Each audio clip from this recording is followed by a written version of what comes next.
All right, so here's our last one of dividing radicals, and it's just that we have, binomials now. Okay, so the top portion is a binomial, -4, one term, minus 2 radical 3, second term, binomial. This is all, again, one term, 2 radical 16. No plus or minus sign between them.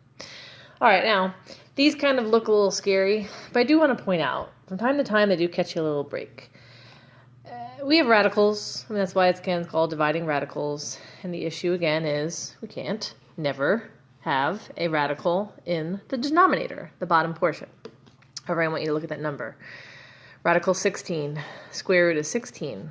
The square root of 16. Does that have a perfect square? I think it does. What is the perfect square of 16? I wasn't lying when I said you had to know all those perfect squares. It's 4. So one issue completely resolved straight off the bat is I don't even have a radical in the bottom anymore. So there's two numbers right next to each other, again, side by side. What happens? What do I do to them? I multiply these two numbers. Okay, so move over here. So we have -4 minus 2, radical 3, all divided by 8. Okay. So here's one of the other things I'm going to do right now. I don't have a radical in the denominator, so I don't have to rationalize like the last two. But this is not my final answer. Always that big but at the end. We have to simplify this. This is not as low as it could possibly go.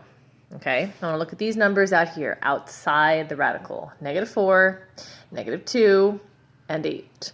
The radical 3 is kind of off limits. It's a radical. I really can't do anything to it. I can't break it down or anything like that, so I'm just going to leave it alone.